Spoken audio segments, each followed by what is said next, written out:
I think this is. I actually wasn't expecting it to be this windy. Hopefully, you can actually hear what I'm saying. Okay, great. So this is I think the most inspiring thing that I've ever seen, and I'd just like to thank the SpaceX team and the suppliers and the people of Boca Chica and Brownsville. Thank you for your support, and just like, wow, what an incredible job by such a great team to build this incredible vehicle. So it's like, first of all, I want to start with that. So I'm just so proud to work with such a great team, and it's really ripping here, by the way. If you're watching this online, it is really windy. So the point of this presentation and this event is really there are two elements to it. One is to inspire the public, get people excited about our future in space, and get people fired up about the future. There are so many things to worry about, so many things to be concerned about. There are many troubles in the world, of course, and these are important, and we need to solve them. But we also need things that make us excited to be alive, that make us glad to wake up in the morning, and be fired up about the future, and think, yeah, the future is going to be great. And this space exploration is one of those things. And becoming a spacefaring civilization, being out there among the stars, this is one of the things that I know makes me glad to be alive. I think it makes many people glad to be alive. It's one of the best things. And this really, we're faced with a choice. Which future do you want? Do you want the future where we become a spacefaring civilization and are in many worlds and are out there among the stars, or one where we are forever confined to Earth? And I say it is the first. And I hope you agree with me. Yeah. So the critical breakthrough that's needed for us to become a spacefaring civilization is to make space travel like air travel. So with air travel, when you fly a plane, you fly that plane many times. I mean, the risk of stating the obvious, really almost any mode of transport, whether it's a plane, a car, a horse, a bicycle, is reusable. You use that mode of transport many times. And if you had to get a new plane every time you flew somewhere, and even have two planes for a return journey, very few people could afford to fly. Or if you could use a car only once, very few people could afford to drive a car. So the critical breakthrough that's necessary is a rapidly reusable orbital rocket. This is basically the holy grail of space. And the fundamental thing that's required. And it is a very hard thing to do. It's only barely possible with the physics of Earth. I mean, if Earth's gravity was a little heavier, it would be impossible. And if Earth's gravity was a little lighter, it would be quite easy.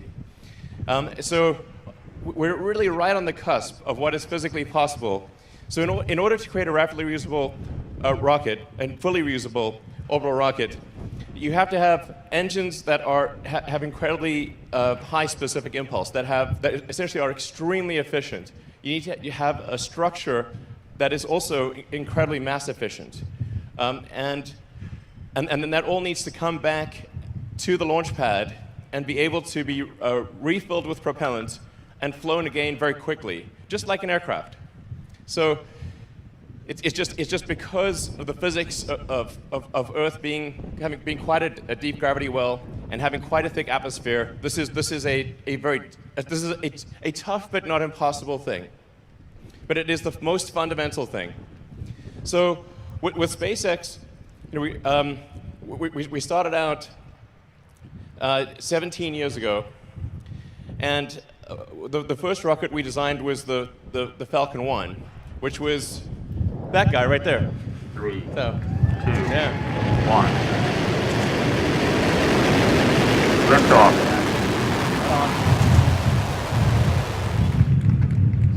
Stage separation. Separation confirmed.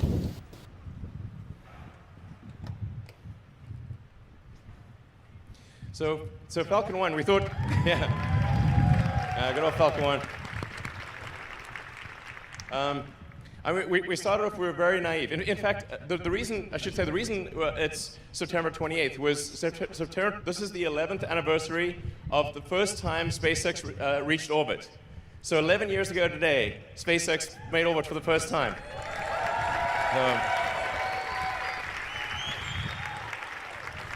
And it was actually our fourth launch.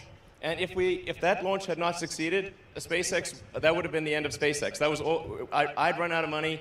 There were no more investors, and that would have been it. So if that fourth launch had not succeeded, that would have been curtains. But fortunately, fate smiled on us that day, and we made it to orbit.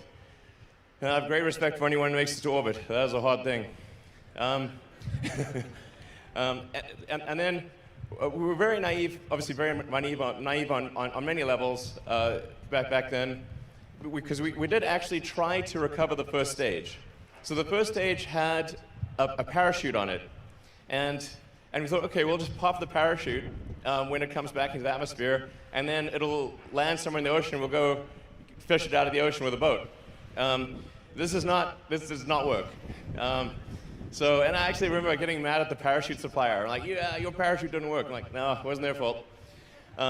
When the rocket comes in from space, it's coming in, that first stage is coming in like, Mach 10 to 12, and it hits the atmosphere like it's a concrete wall, and boom. So you actually have to orient the rocket carefully. You have to have aerodynamic surfaces. You have to do an entry burn to slow it down. Then you've got to guide it through the atmosphere, and then do a propulsive landing. This took us many attempts, and we actually did like a video of a blooper reel of all the times we failed, which was a lot. I think it might have taken us like 14 attempts or something before we finally successfully landed the rocket. So. So if we go on to the next slide, we can take a look at. This is Grasshopper. That's actually Falcon 9. It's hard to tell the scale, but that's a Falcon 9 size booster with one engine, and big legs with giant shock absorbers, because we didn't know what the heck we were doing. Now, amazingly, Grasshopper had zero crashes. Grasshopper is still alive.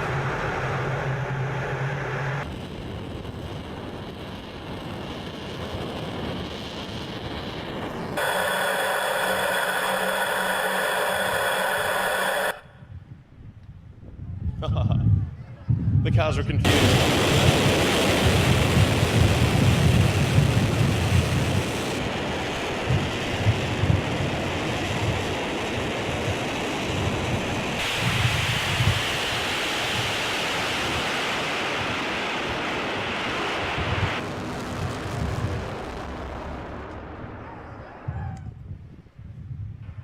Yeah. So they have Falcon 1. What you saw there was a Falcon 9 size vehicle, and then what's really kind of hard to grasp at a visceral level is that this giant ship will do the same thing that Grasshopper did. So this thing is going to take off, fly to 65,000 feet, about 20 kilometers, and come back and land in about 1 to 2 months. So that giant thing is really going to be pretty epic to see that thing take off and come back. And then hopefully, yeah.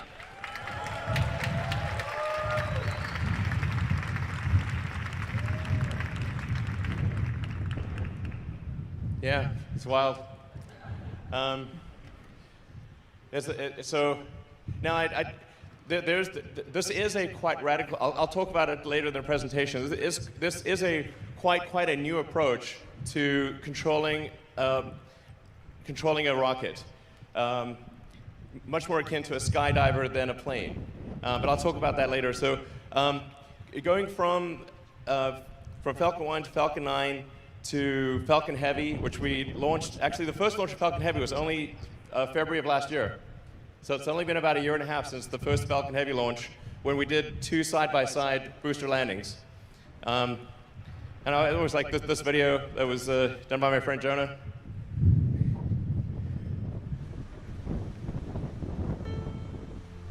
It's a god-awful small affair to the girl with the mousy hair, but her mummy is yelling no, and her daddy has told her to go, but her friend is nowhere to be seen.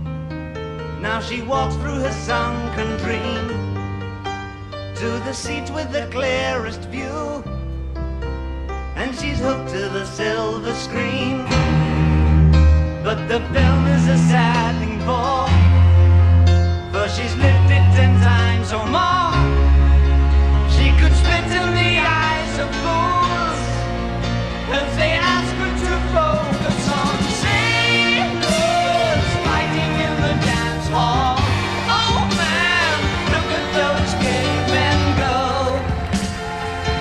It's the freakiest show. Take a look at the low man beating up the wrong guy. Oh man, wonder if you'll ever know who's in the best-selling show. Is their life on Mars?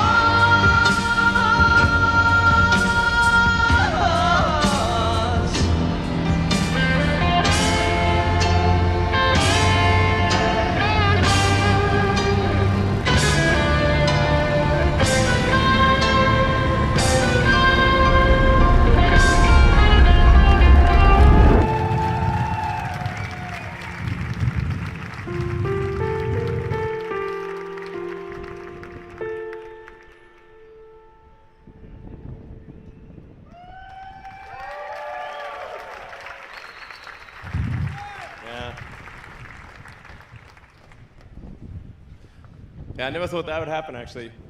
Glad that it did. Yeah. Yeah, it's funny, like the some people wonder, like, why do we have the Roadster with the astronaut, Starman? And it actually just came from a discussion of my friend Jonas. I was at his kitchen, and I was like, normally when they do a rocket launch, they launch a block of concrete, but that doesn't sound very inspiring. So, what do you think the most sort of fun thing is that we could launch? And he was like, well, why don't you just launch a Tesla? And that's a great idea. And then another friend of mine, she said, why don't you put a tiny Tesla on the dashboard? So we put a tiny Tesla on the dashboard with a tiny Starman in the tiny Tesla. This is just to confuse the aliens in the future. They were like, what the heck is this? So, just want something to capture the imagination, get people excited about space. So let's see, Starship. So this is, you can really see it right there, obviously. There's the picture, more rendering. It's about 50 meters, so, sort of 165 feet or so. So the ship, I think, actually, I noticed we have an error in our ship dry mass here. My apologies. I wish it was 85 tons. The ship dry mass would be approximately 120 tons. The initial Mark 1 prototype is closer to 200 tons, and in series production, I think it'll probably be about 120 tons. If we get really lucky, it might get down to 110. 99 would be super epic. But in terms of its usefulness, it'll be able to do about 150 tons with full reusability to orbit and back. So this is a very big number for full reusability. The very initial versions we're confident will do over 100 tons, but I think there's a clear path to 150 tons. And the cost of a fully reusable system is basically the cost of the propellant, which is mostly oxygen, This is 3.5 tons of oxygen for every 1 ton of fuel. So one of the advantages of this architecture over the Falcon architecture is that we actually use more oxygen per unit of fuel rather than less. So Merlin or the Falcon architecture is about 2.5 tons of oxygen for every 1 ton of fuel. This is 3.5 tons of oxygen for every 1 ton of fuel. So when this ascends, it's really mostly liquid oxygen. Because when you get to vacuum, there's no air, basically. So, yeah. The next slide. So, yeah. So earlier I was talking about how Starship enters and how it's controlled.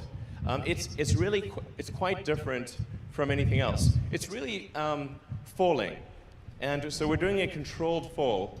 So with a rocket, you're actually trying to brake, as opposed to, you're trying to create drag instead of lift. It's really the opposite of an aircraft. You want the most amount of drag that you can produce, and you want some lift, especially when you're in the upper atmosphere, mostly so that you can control the maximum heating rate. You want enough lift to keep yourself high in the low density portion of the atmosphere, so you can burn off velocity, and then. So you want, but then basically it goes like if this is the Earth, it goes at about a 60 degree. My hand is the rocket. It's going at about 60 degrees. So when in orbit, you're actually going at around 25 times the speed of sound, horizontal to the ground. So this is a very important concept that is counterintuitive to our normal daily life.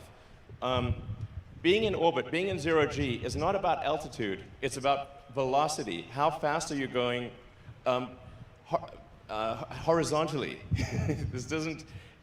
So when something's in orbit, it's zooming around the Earth so fast that the outward radial acceleration is equal to the inward acceleration of gravity. And then you have zero gravity. This is why you actually have zero gravity. The space station, people often think the space station is stationary, but it's actually going around the world at 25 times the speed of sound, or about 17,000 miles an hour. It always looks stationary in the pictures. And since there's no air, you don't have to have an aerodynamic structure. So you can be a totally crazy structure that doesn't look like it should be able to go 25 times the speed of sound, but it does. And you can only feel acceleration. You can't feel velocity. So people sometimes like to wonder, what does it feel like to go 25 times the speed of sound? Actually, it feels like nothing. Only accelerating to there feels like something. So Starship is coming in. If this platform is the Earth, it's coming in at hypersonic velocity like this, sort of at around a 60-degree angle. So it comes like this, and then starts falling, and then it just falls like a skydiver, and it's just controlling itself, and then it turns and lands like that. So that's incredibly elaborate explanation. And then you can get a sense for it. This is much better. There you go. See? Same thing. Look better with the hand? Okay. But it'll look totally nuts to see that thing land. Yeah. That'd be crazy. Wow. Cool. So let's see. Talking about the Raptor engine. So the ship will have a total of 6 engines, 3 of the sea level variety of Raptor, and those are actually on the rocket right now. So we have the 3 sea level. In fact, that's a picture of just inside that skirt. That's what it looks like. So we've got the 3 sea level Raptor engines, and they gimbal, which means that the whole engine moves. So the way a rocket steers is by moving the entire engine. So whereas an aircraft engine is static, and you move by moving like the control surfaces, like the ailerons and rudder and elevator and flaps, the rocket, when the engines are powered, you move the entire engine to steer it. But so the Starship will have 3 sea level engines that move up to about 15 degrees angle, and 3 vacuum engines that are optimized for efficiency that will not move. So they will be just fixed in place. And that allows us to have the biggest bell nozzle for the vacuum Raptor engines. Aspirationally, the target is a 380-second ISP for the vacuum engine. This is a very, in sort of space geek terms, this is like really a great number. And even for the steel engines to get over a 350-second ISP is also really great. So, oh, actually, yeah, sorry. I'm looking at the slide, you're not. So that's what I meant by it looks like that on the inside. Sorry, go back one slide. That's the inside of the Starship right now. So that's what it looks like in the base. All right, and then heat shield. So we've gone through various iterations of heat shield. There's a lot of ways to skin the cat here. Ultimately, we decided to have heat shield hexagonal tiles, ceramic tiles that are basically like a tiny glass vermicelli at a microstructure level. So very, very light, but very crack resistant, essentially glass tiles. And they're, because Starship is a steel construction, like at first it feels like, oh, it's steel. Does that mean it's heavy? No, actually it's the lightest construction. Steel is the best thing, I think the best thing about, best design decision on this whole thing is a 301 stainless steel. Because at cryogenic temperatures, a 301 stainless actually has about the same effective strength as an advanced composite or aluminum lithium. Unlike most steels, which get brittle at low temperature, 301 stainless gets much stronger. And if it's in the extra hot condition, meaning it's cold rolled to extra hot condition, it also gets way stronger. So its strength to weight ratio at cryogenic temperatures is equivalent or even perhaps slightly better than advanced composites or aluminum lithium. So this is not well appreciated, because if you just look at the materials manual and say, like, what is the strength of stainless steel, it looks much weaker than it is. You say, what is the strength at cryogenic temperature? Oh, much stronger, or at very low temperature, almost twice as strong. That's when it becomes better than carbon fiber or aluminum lithium. And there's another benefit. It also has a high melting temperature. So for a reusable ship, you're coming in like a meteor. You want something that does not melt at a low temperature. You want something that melts at a high temperature. And this is where steel is extremely good as well. So steel has a melting temperature around sort of 1,500 degrees centigrade, whereas aluminum, maybe 300 or 400 degrees. And same thing for carbon fiber, and that's really pushing it.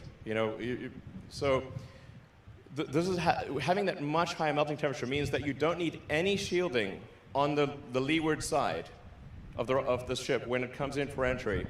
And the shielding you need on the windward side, the hot side, is massively reduced, because the thickness of the tile is actually, for a reusable system, is dependent on what back shell temperature, like how hot does the back of the tile that interfaces with the airframe get. And because the steel can take a much higher temperature, your heat shield, even on the windward side, is much lighter. The net effect is that a 301 stainless steel rocket is actually the lightest possible reusable architecture. Then it comes to cost. The carbon fiber we were using was $130 a ton. The steel is $2,500 a ton. Sorry. Yeah, 25. The $130,000 a ton versus $2,500 a ton. That makes much more sense. So it's $130,000 a ton for the carbon fiber, and $2,500 a ton for the steel. So the steel is about 2% of the cost of the carbon fiber. So this is a good thing we changed from carbon fiber to steel, by far. It was, and it's very easy to weld stainless steel. The evidence being that we welded it outdoors without a factory. So, yeah.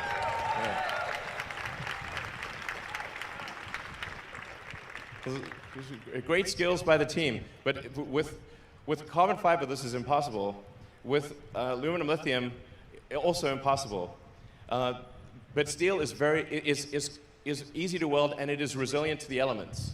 And also, actually, as talking Austin earlier, was saying, like on Mars, you can like cut that up, you can weld it, you can modify it, no problem. Yeah, that's a good point. You're out there on the moon or Mars. You want something that you can modify, that you can cut up and use for other things.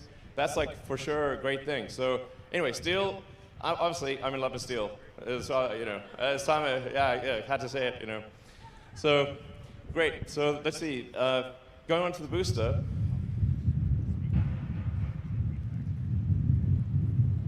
So the booster is designed to take up to 37 Raptor engines. I'm not sure if we'll go that high, but you can really, have 31. I think like the minimum number you'd want is, maybe around 24. But the booster is designed to be able to take multiple engines out. So you can actually add or subtract engines as you'd like. You basically just need a lot of force pushing up. Over time, I think you probably want around a 7,500 ton force rocket, which is about twice the thrust of a Saturn V, a little more than twice the thrust, and on a roughly 5,000 ton gross liftoff mass. So for roughly 1.5 thrust to weight. For a reusable rocket, you actually want a high thrust to weight rather than with an expendable rocket where you want a low thrust to weight, because any thrust to weight below 1 is not useful. Like if you have less thrust than your weight, you don't move. So you actually want a high thrust to weight for a reusable rocket. This is a very important design optimization change. So that's why I think more engines is probably good, and getting up to around 7,500 tons over time, and a 1.5 thrust to weight ratio, or more. So, and we think we're probably going to adjust the grid fin design to be kind of like more of like a diamond shape. It looks cooler, and it works better too. And then the rear fins are actually just legs, so they're not needed for stabilization or guidance. They're essentially there for legs. All right, so let's go into some of the development testing. This is a Raptor firing.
All right, and then obviously we had a Raptor fire on the Starhopper.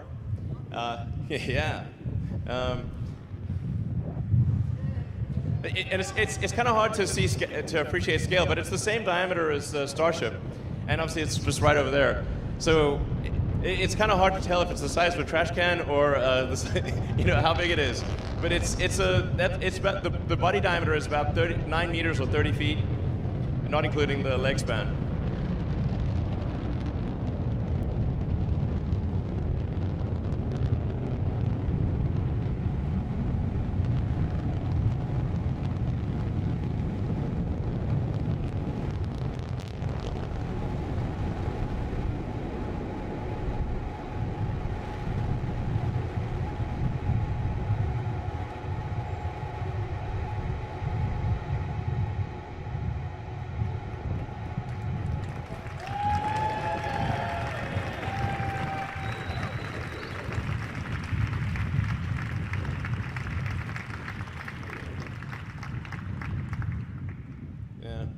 So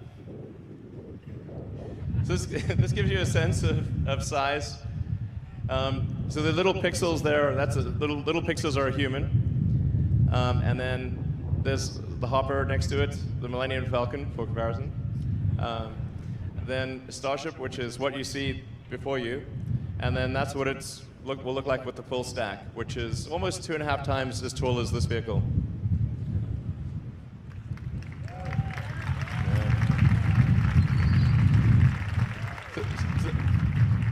This simulation will give you a sense of the scale of things.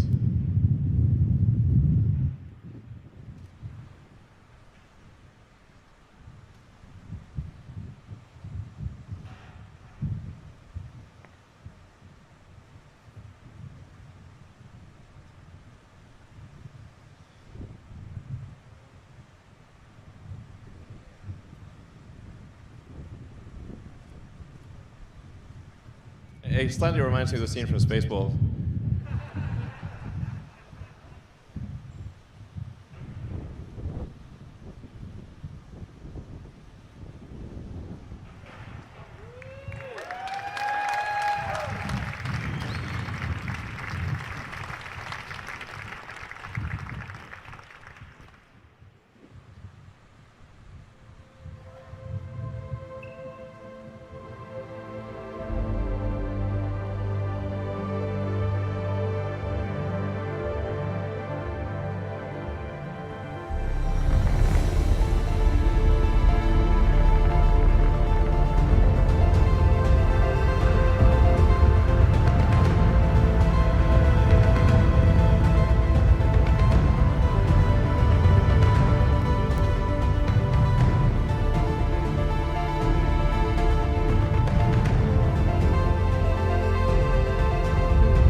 Orbital refueling.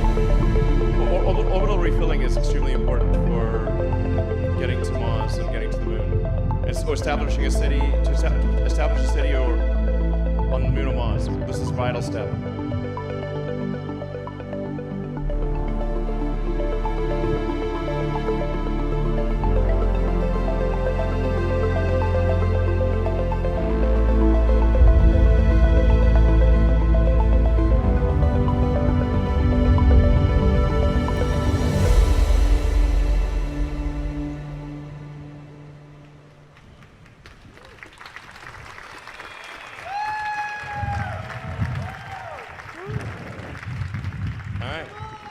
To Mars. Exactly.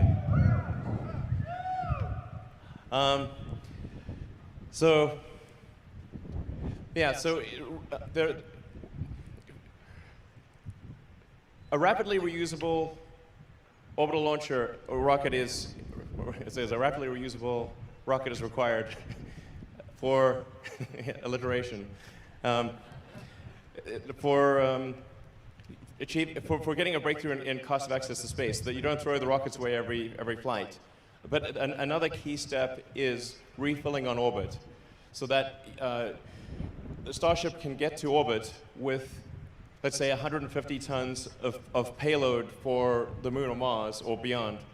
And then it can get tankered to fill up its propellant tanks, and so that it can depart from low Earth orbit with 1,200 tons of propellant. This is a very big thing, so that your delta velocity is enough to transport literally 150 tons to the surface of the Moon or Mars. With full reusability and orbital refilling, which is essentially, the orbital refilling is actually a simplified version of what SpaceX does in docking with the space station. So it's actually harder to dock with the space station than it is to do orbital refilling. But in practicing in docking with the space station, SpaceX has also learned how to rendezvous and dock in orbit in a complex environment. So this is one of the other critical pieces of the puzzle needed to establish a base on the moon and Mars, a city ultimately. And yeah, so those are the critical ingredients.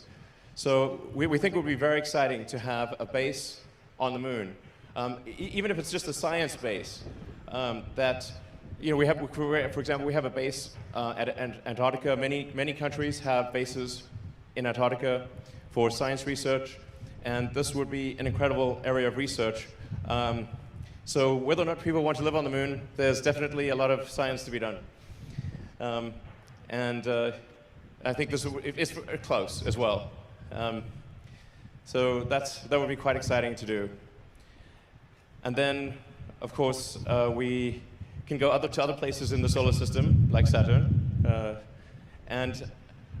the critical thing that we need to focus on, I think, is the fastest path to a self-sustaining city on Mars. This is the fundamental thing.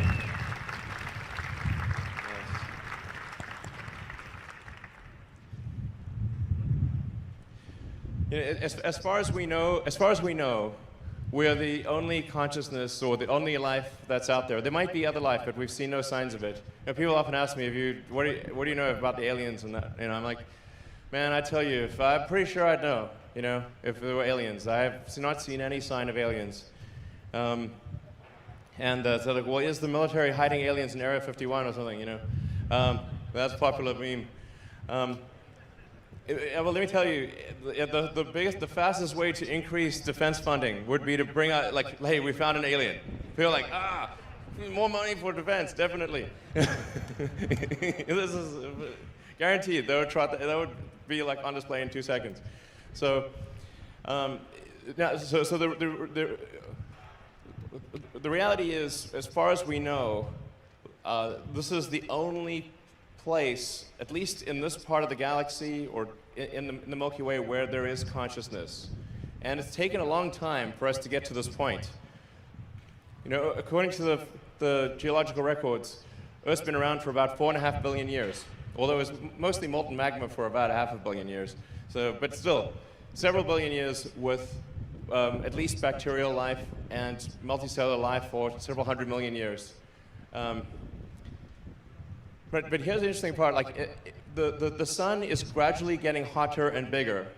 And over time, even in the absence of global warming, man-made stuff, the sun will expand and it will overheat the Earth.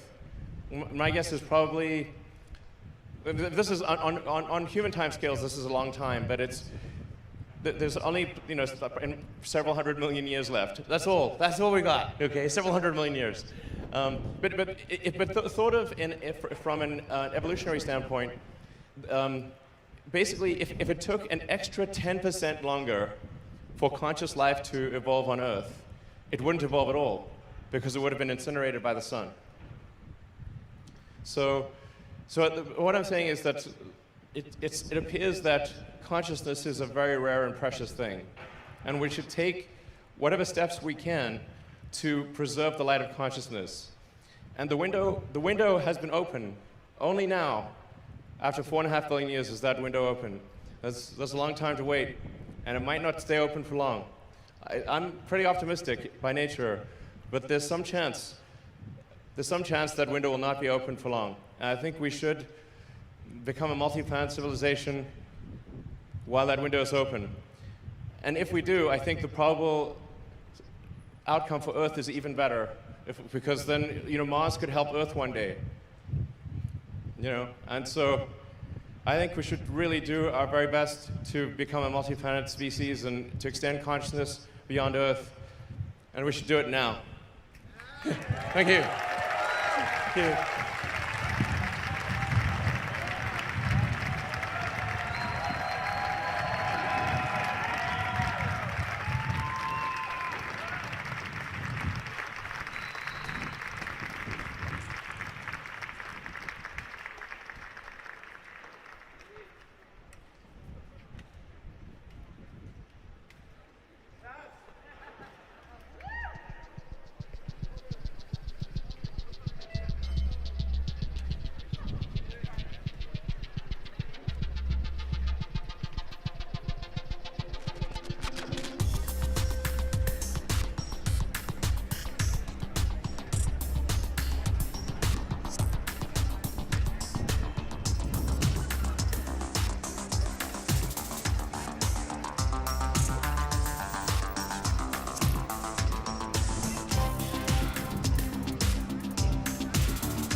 ladies and gentlemen, we'll be commencing a Q&A session in just 5 minutes, so please hang out and hang tight.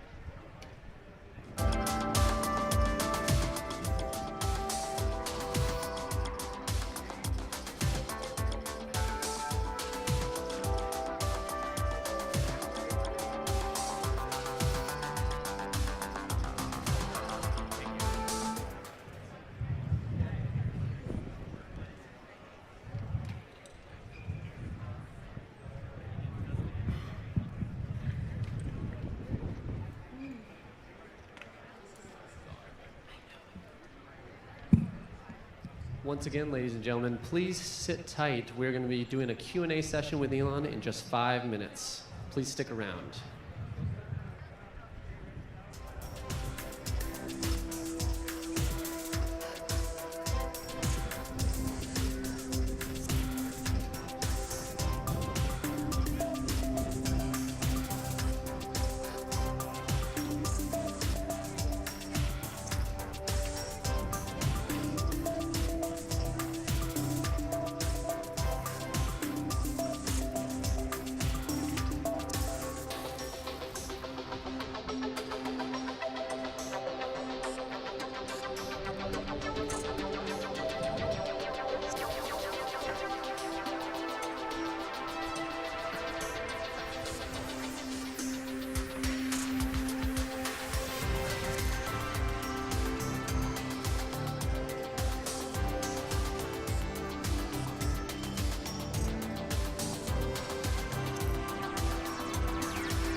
Oh yeah. Any questions? So, yeah. Hi, Elon. Irene Klotz with Aviation Week. Can you hear me? Yep. Thank you for the overview. Can you tell us a little bit more details about the flight test program for this and the Mark II? Actually, can we just turn the music off? I can't quite hear because there's music playing. Oh, excellent. No, sorry. Could you trouble you to say that again? Yes, thank you. Can you talk a little bit more details about the flight test program for both this Mark I and the Mark II vehicle in Florida, and what the progression is to get to orbital flight and then a test flight or a commercial mission with the full vehicle? Sure. Thanks. So, yep, with any development into uncharted territory, it is difficult to predict these things with precision. But I do think things are going to move very fast. So our plan is in basically 1 to 2 months to do the 20-kilometer or 65-foot flight with Starship Mark I. Our next flight after that might actually just be all the way to orbit with a booster and the ship. I'm giving you just literally stream of consciousness here. Most likely we would not fly to orbit with Mark I, but we would fly to orbit with Mark III, which will be built after Mark I right here. In fact, we'll start building it in about a month. So, yeah. And actually, so sorry to say this mid-question, but I did want to make sure to thank Yusaku Mizawa for his great support. Yeah, he's awesome. Yusak 2020, that's his handle. That's a great handle. Anyway, he's a super cool dude, and he's like, you know, putting a lot of serious resources to helping out Starship. So I want to thank him very much for that. Anyway, so yeah, just to frame things, we are going to be building ships and boosters at both Boca and the Cape as fast as we can. And each successive, yeah, absolutely. I mean, it's going to be really nutty to see a bunch of these things. I mean, not just one, but a whole stack of them. And we're improving both the design and the manufacturing method exponentially. So, for example, with the current way that we build the way that Mark I and Mark II cylindrical sections were built was in with basically plates. So a series of plates to create each cylinder section. With Mark III and beyond, we will literally take the coil of steel from the mill, unspool it, change the curvature to a 9-meter diameter, and do a single seam weld. And it would also be thinner, which makes it lighter and cheaper. So the rate at which we will be building ships is going to be quite crazy by space standards. I think we'll probably have Mark II built within a couple of months or less, and Mark III maybe 3 months, that type of thing. Mark IV, 4 months, maybe 5 months. And we would seek to go to orbit with probably Mark IV or Mark V. So we would, I mean, this is going to sound totally nuts, but I think we want to try to reach orbit in less than 6 months. I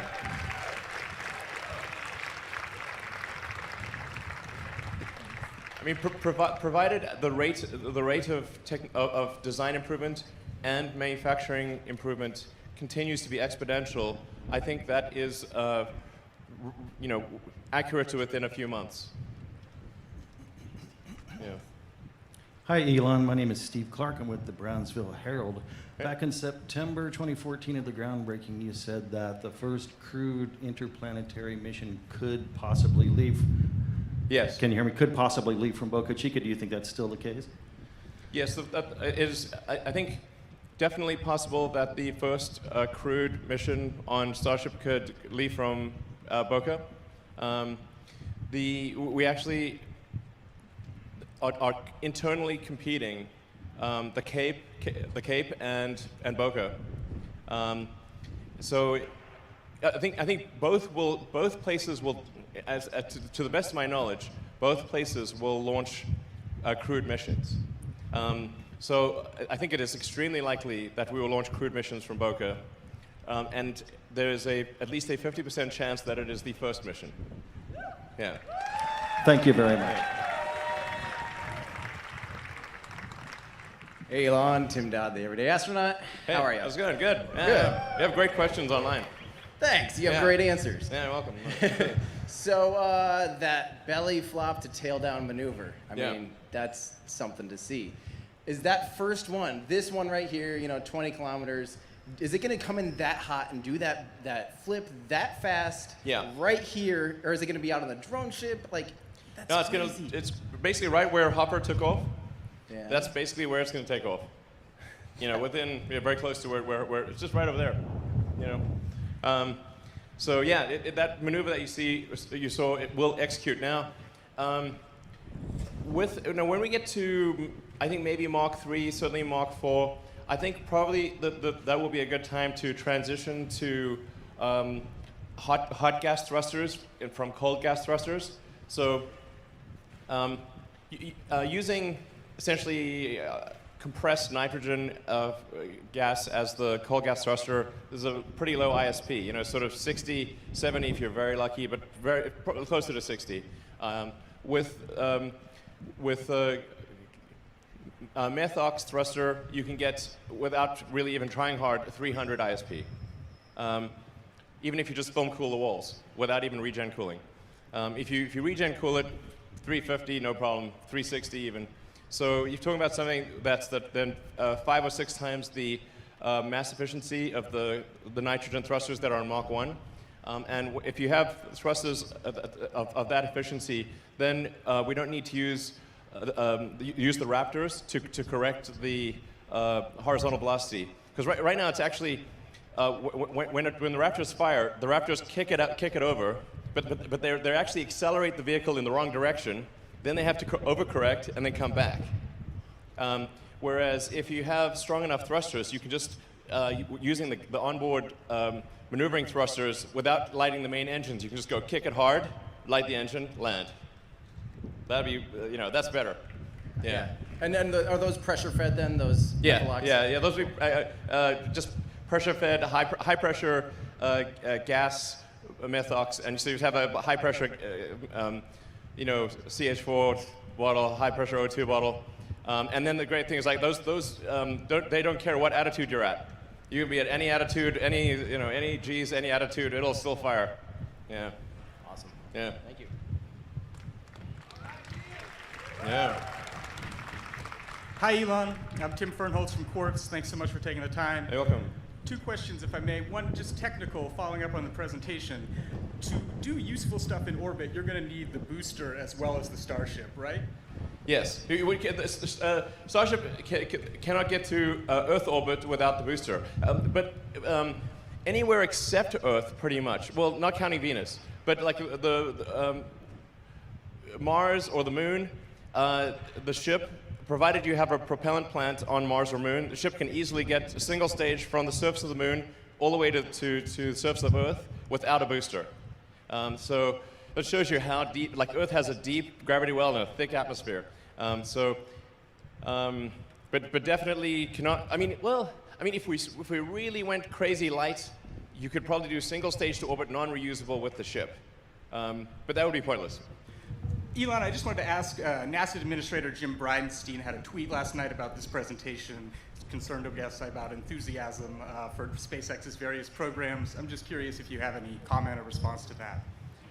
Yeah, for sure, from a SpaceX resource standpoint, our resources are overwhelmingly on Falcon and Dragon. That is, to be clear, it was really quite a small percentage of SpaceX that did Starship, you know, less than 5% of the company, basically. The really hard part that requires a lot of resources is optimizing something past the initial prototype phase and bringing it into volume production. So yeah, to be clear, like the vast majority of our resources are on Dragon and Falcon, especially Crew Dragon. Thank you. Yeah. Hey, Elon. Chris Gebhardt with NASA Spaceflight. How do you guys envision keeping the methane and oxygen inside the tanks from boiling off in any significant quantity during a multi-month interplanetary trip to Mars? And on a more Earth-grounded question, what's your contamination mitigation strategy since these things are being built outside in the elements and not in a factory? Well, these are pretty far in the distance questions. These questions are relevant, but in the future years. Keeping the landing propellant cold on the way to Mars is a lot easier than it may seem, because you can essentially vacuum, just like you'd keep cryogenic propellant stored on Earth for long periods of time. You vacuum jacket it. We would essentially have header tanks that are bigger than these header tanks, and vent them to vacuum. So you would just basically have a tank inside a tank with multi-layer insulation, and this way you can keep things cryogenic for months, no problem. It requires very little energy to. You don't even really need to worry about boil off. You could apply some energy to cryo-cool it, but you don't really need to. You'd have a tiny amount of boil off. You know, in vacuum, things are kind of weird. They're not like on Earth because you have no convective cooling, really, in zero G. So you actually have the sun side of your rocket is very hot, and the not sun side of your rocket is at 3 degrees Kelvin. So it's super cold. So you just like keep your cold stuff on the cold side and the hot stuff on the hot side, and this is not a problem to manage. You know, for the long-term stuff for sort of what's called contamination of Mars, you know, I think this concern, first of all, we'll do everything we can to mitigate it, obviously. But at the end of the day, if you're going to send people to Mars, that's a pretty big contaminant, you know. But I really don't think that some Earth-based bacterium is going to be able to migrate much through Mars. The thing that makes Mars very difficult is that it is both cold and has high ultraviolet. So if it was either cold or ultraviolet, you could evolve to deal with it. But the cold slows down metabolic processes, and then the ultraviolet shreds the DNA. So you're cold and shredded. This is very difficult for things to exist on the surface of Mars, and that's why we have not found any traces of life on the surface of Mars to date. If there is any life, it'll be very deep underground, and I think very resilient. Yeah. Cool. Thank you. All right. It's also worth noting that over time there have been meteors. There have been chunks of Earth that have been chipped off by meteors, and chunks of Mars that have been chipped off from Mars. And Earth and Mars have actually exchanged material many times over the last several hundred million years. Hey, Elon, it's Chris Davenport from the Washington Post. Hey. Curious about your vision for this area. I mean, when you drive by and you see this, it's surreal. This is surreal. Yeah, but I know your vision isn't maybe like a government launch site, like a Cape Canaveral. But what does this look like a private, operational, commercial spaceport? Yeah, I mean, it's you know, I mean, it will definitely get fancier than it currently is, you know, because the reason it's not fancier is just because it would have taken too long to build the buildings. So since it was going to take so long to build the buildings, we just built it outside. Yeah, this is like my new thing is management by rhyming. If the schedule's long, it's wrong, and if it's tight, it's right. Yeah. It works. SR-71, you know, fastest plane in history ever. You know, it's also the coolest plane ever. You know, it had no anti-missile defenses except one: accelerate. Yeah. And zero. They tried to shoot it down many times. 0 successes. You just just give us a quick sense of what you think this area will look like in, say, 10 years when you are flying crews? Oh, I think it'll be like a lot more buildings and a lot more stuff. Like way more stuff than is currently here. As you can tell, the wind is really quite vigorous. Like one of the things that I think will be quite important to have locally is propellant production. So trucking massive, thousands of tons of liquid oxygen to the site doesn't make a ton of sense. We should really produce the liquid oxygen here. And by the way, we have gaseous oxygen in the atmosphere, so we basically just need electricity. I forgot to mention, one of the things over time is, like for the propellant production on Mars will be completely renewable because we will use solar panels, pull the CO2 out of the atmosphere. Mars is a primarily CO2 atmosphere. Get the H2O, the water, from the ice. Mars has a massive amount of ice. You combine H2O and CO2, and you get CH4 and O2. There's a very long understood process of run it over ruthenium catalyst. This is a Sabatier process to create CH4 and O2 out of CO2 and H2O. And that same system that we developed for Mars will long-term be used on Earth. So long-term, this is like, long-term we will produce the propellant for the rockets using solar power. And pull the CO2 from Earth's atmosphere, use water, combine that to create CH4 and O2 on Earth. And so the long-term outcome will be quite sustainable and renewable for Earth and Mars. Jeff Faust of Space News. You spent a lot of time this summer working with the FAA getting approval to do a single Starhopper flight to 150 meters. Now you're talking about flying a much bigger vehicle to much higher altitudes and ultimately flying to orbit. Where are you in the FAA in terms of getting approval for that? And will those flight opportunities be able to coexist with, say, the local residents around here? Yeah, I mean, I'd say the FAA Administrator for Space has been excellent to work with. Very forward-leaning. Really, I would just like to say thanks to the FAA for their support, actually. I mean, really, there's, minimal delays related to regulatory activity, and they've been really very reasonable, and so, the support's very much appreciated. So, I think the FAA asks, good questions and wants to make sure things are safe, as do we. And so we're going to make sure that the risk to the public is extremely, vanishingly small, almost nothing, basically.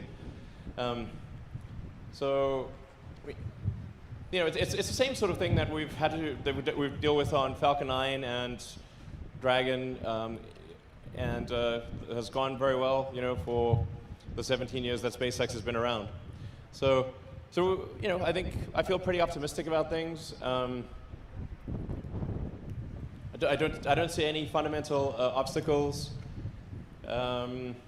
We are working with the residents of Boca Chica Village because we think over time it's going to be quite disruptive to living in Boca Chica Village because it'll end up needing to get cleared for safety a lot of times. So I'd say probably not very. There would be just not very comforting to the Boca Chica Village. I think the actual danger to Boca Chica Village is low, but it's not tiny. So therefore, we want super tiny risk. So, probably over time, better to buy out the villages, and we've made an offer to that effect. Yeah.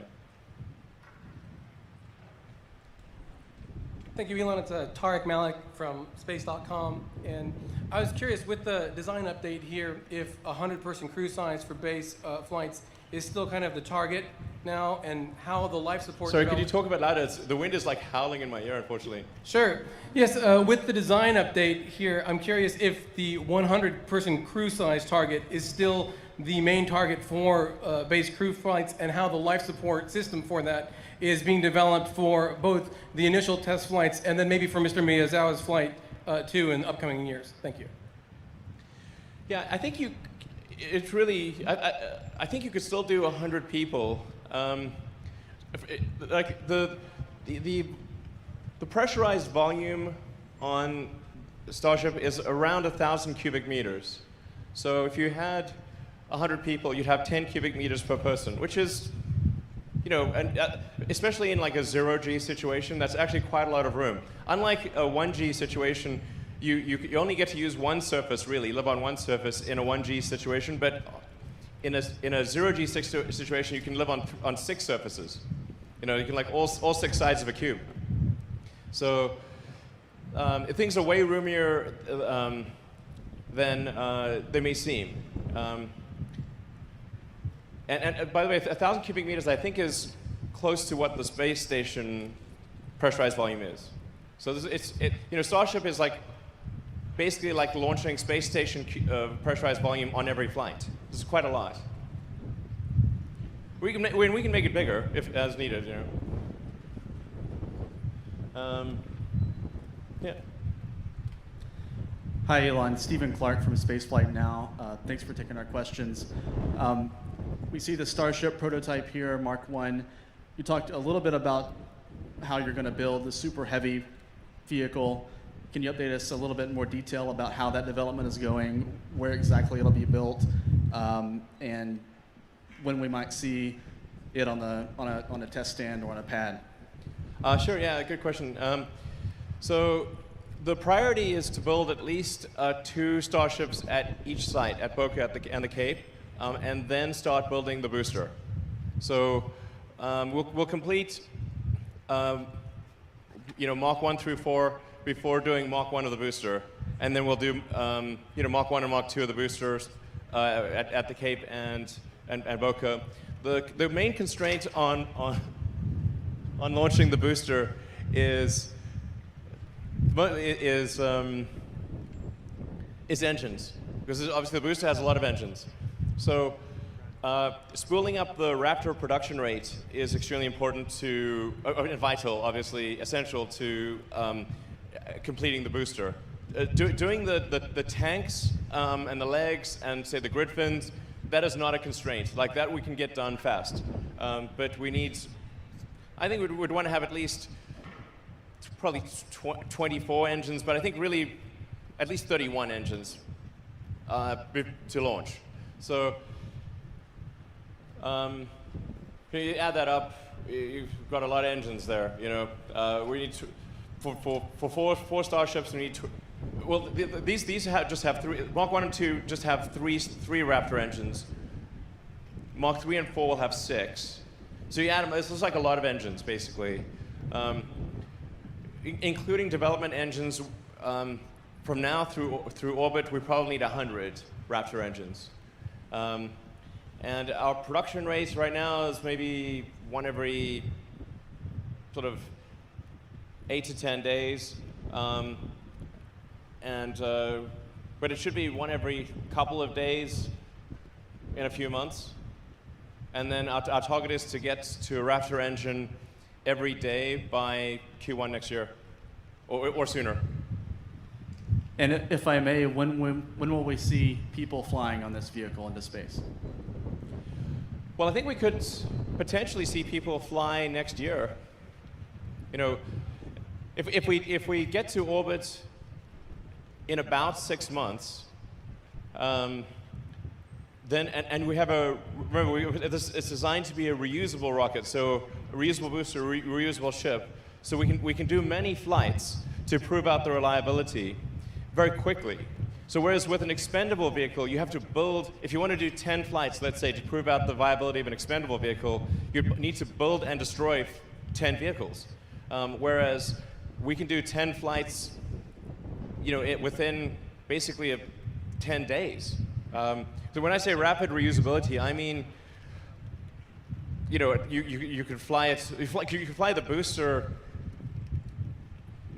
20 times a day, you fly the ship 3 or 4 times a day. That's what I mean by reusability. And the only reason the ship, it takes more time than that, it's more time than the booster, is that you need a couple of you need 3 or 4 orbits to synchronize for the ship so that it is over, I don't want to get into those complicated thing of orbital dynamics and the rotation of the Earth relative to satellite. But as anyone who's knows space, the track of a satellite, unless it's an equatorial satellite, is a sinusoidal track on the Earth. Unless it's equatorial or sun synchronous. So. Launching sort of due east, you have to kind of wait for the orbits to the ground path to sync up with the launch site, and that's the only reason it really takes maybe 6 hours or something like that to sync up and land back at Boca or the Cape. One of the really interesting things to contemplate is the total mass to orbit capability of a large reusable system where you have a significant fleet in operation. If you've got something like Starship where you've got maybe 150 tons capable to orbit, and the ship can fly, is capable of, say, theoretically flying 4 times a day, but they call it like 75% uptime, so theoretical 3 times a day, 365 days a year. So that's like about 1,000 flights a year for the ship. The booster can do a lot more than that. This is obviously max theoretical. And you've got 150 tons. That's 150,000 tons to orbit per year per ship. And if you've got, say, 10 ships, you'd have 1.5 million tons to orbit per year. 20 ships, you've got 3 million tons orbit a year. I think the total rest of world capacity, if you take all rockets on Earth, including Falcon, the total capacity to orbit, I think, is around 200 to 300 tons currently. Total Earth capacity to orbit is about 200 to 300 tons if all rockets launched at max rate. So we're talking about something that is, with a fleet of Starships, 1,000 times more than all Earth capacity combined. All other rockets combined would be 0.1%, including ours. But you kind of need that if you're going to build a city on Mars. So it's got to be done. It's got to be done.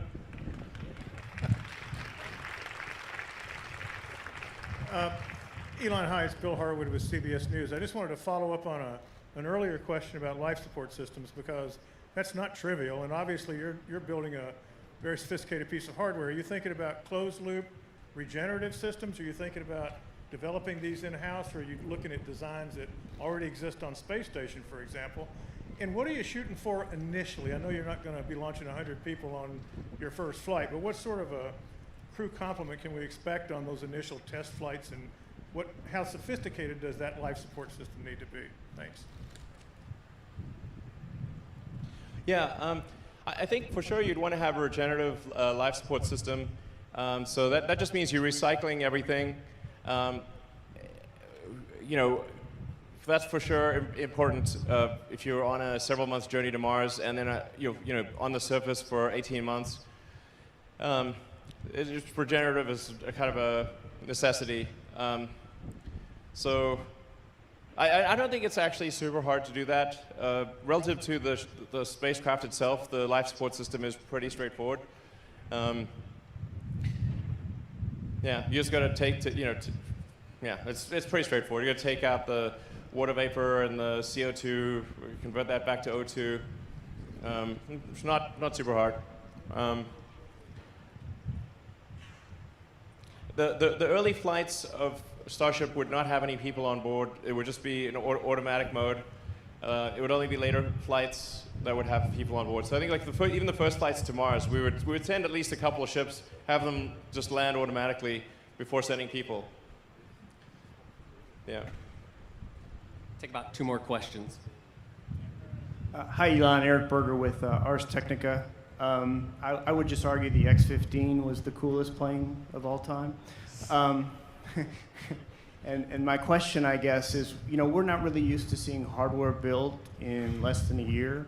Can you talk about the timeline for this vehicle? Like, when you started fabricating it and how you went so quickly on it. Thank you. Actually, I'm not sure. I think like up until October last year, we were pursuing a completely different design. So it was really, I switched the design to steel, I think, approximately maybe October last year. And then it's like, okay, so what's the fastest we can build a steel, ship in Texas? And then I think we built it in about 4 months or something, maybe 5 months. And then the ship, I think I'm not sure exactly when we started building it, but yeah, maybe about 4 months ago that we started building the ship, maybe 5. So it's been 4 or 5 months since we started building the ship from nothing, I think. Yeah, something like that. And how did you go so fast? Well, I have this mantra called, if the schedule's long, it's wrong. If it's tight, it's right. Yeah. And I just basically just go recursive improvement on schedule. And say with feedback loop, did this make it go faster? Okay, if it didn't, we're going to need to fix it. If the design takes a long time to build, it's the wrong design. This is the fundamental thing. Over and over, it's like the tendency is to complicate things. And I have another thing, which is like the best part is no part. The best process is no process. It weighs nothing, costs nothing, can't go wrong. So, as obvious as that sounds, the best part is no part. Like the thing I'm most impressed with when I have the design meetings at SpaceX is, what did you undesign? Undesigning is the best thing. Just delete it. That's the best thing. Yeah. Hey Elon, Robin here from supercluster.com. My question is about potential fund synergy between SpaceX and your other projects. 1, is there a concept for a Tesla Mars rover? 2, are you going to be launching? Yeah, is there a concept already? Well, actually, the Teslas will work on Mars. If you can you can just drive them pretty much, because electric cars don't need oxygen, they don't need air, so you can just drive them around, no problem. Are you going to bring a boring machine to the moon or Mars? I think that would be a good idea. Me too. Yeah, because you could just make as much room as you want underground, and you protect it from radiation and everything, and you can probably use the materials for building. And you need to mine ice and dirt anyway, so why not, Totally. Thanks, Elon. And I don't believe you about the aliens. I hope I'm wrong. I mean, I hope they're well, if they are here, I hope they're nice, They haven't killed us yet, so they must be not that bad. All right, any other questions? Hi, Elon. I'm Martin Avignon from the SpaceX subreddit. We've crowdsourced a few questions. It sounds like I only have time for one, but oh well. I was wondering, could you elaborate on the number of engines that will be used for the boost back and entry burns on Starship, and what the dry landing weight of the Super Heavy will be? Oh yeah, so Starship wouldn't really. There's the 20-kilometer thing, which is mostly. It's going to have 3 engines, but you only really need either 2 of them to work at any given point in time. But the ship, when it's in orbital operation, will only need a tiny bit of impulse to deorbit. You need a very tiny, less than 5% of the mass of the vehicle is needed to deorbit. So you just really puff one of the engines, and the main thing is trying to get the control. How do you shut off the thrust really precisely, so that you don't over or undershoot your target. And then for the booster has 7 engines that gimbal, and then the rest, whether it's a total of 31 or 37, are fixed. The fixed engines would not be used for boost back. So only the center 7 would be used for boost back. And then I really want to try to avoid an entry burn, if at all possible, That would, because that would, no, you have to have a high, the system has to be capable of a very high Q entry in order to avoid an entry burn. But I think we might be able to make the booster buff enough that it, it doesn't need an entry burn, hopefully. So then it just needs a landing burn. Thank you. Yeah. All right, great. Thanks, everyone. Thanks for coming. Hope you enjoyed it. All right.